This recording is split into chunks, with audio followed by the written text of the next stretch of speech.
வணக்கம் நண்பர்களே, இன்னைக்கு நாம கொத்தரங்காய் என்பது பலருக்கும் பிடித்தமான ஒரு காய்களில் ஒரு வகையாகும். இதை யாரெல்லாம் கொத்தரங்காய் சாப்பிடக்கூடாது என்பதை பற்றி இந்த வீடியோவில் பார்க்கலாம். கொத்தரவங்காய் புரதம், விட்டமின் சி மற்றும் இரும்புச்சத்து போன்றவற்றை அதிகமாக கொண்டுள்ளது.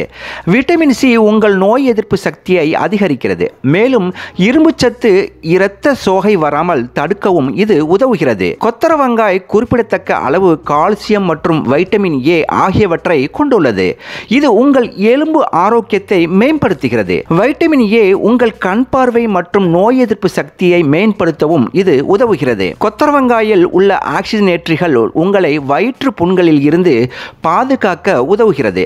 வாதம் மற்றும் பித்தம் உள்ளவர்கள் இதனை சாப்பிட்டு வந்தால் அவர்களுக்கு உள்ள பிரச்சனைகள் இது அதிகப்படுத்தும். கொத்தரவங்காய்க்கு எப்பொழுதும் நோய் தீர்க்கும் தன்மையானது குறைவு. பத்தியம் இருந்து சாப்பிடுவோர் கொத்தரங்காயை உணவுடன் சேர்த்து சாப்பிட்டால் பத்தியம் முறிவு உண்டாகும். எடுத்துக்கொண்ட மருந்து வேலை செய்யாமலும் போகும். கொத்தரவங்காய் சாப்பிட்டு வர எலும்பு மற்றும் பல்லானது உறுதிப்படும். பித்த மயக்கம் ஏற்படுவதை தடுக்கும்.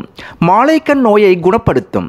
கொத்தரவங்காயில் காணப்படும் அதிக அளவு நார்ச்சத்து இதய நோய்களின் அபாயத்தையும் குறைக்கும். கொத்தரவங்காய் சாப்பிடுவதால் இரத்த சர்க்கரை அளவை வேகமாக உயர்த்தாது. எனவே நீரிழிவு நோயை எதிர்த்து போராடுவதற்கு கொத்தரங்காய் ஒரு சக்தி வாய்ந்த வழியாகும். தொடர்ந்து இந்த மாதிரியான ஹெல்த் சம்பந்தமான விஷயங்கள் எல்லாம் நீங்க தெரிஞ்சுக்கணும்னா மறக்காம நம்ம தமிழ் சேனலுக்கு சப்ஸ்கிரைப் பண்ணுங்க. இந்த வீடியோ உங்களுக்கு பிடிச்சிருந்தா மறக்காம லைக் பண்ணுங்க, கமெண்ட் பண்ணுங்க, உங்க ஃப்ரெண்ட்ஸுங்களுக்கும் ஷேர் பண்ணுங்க.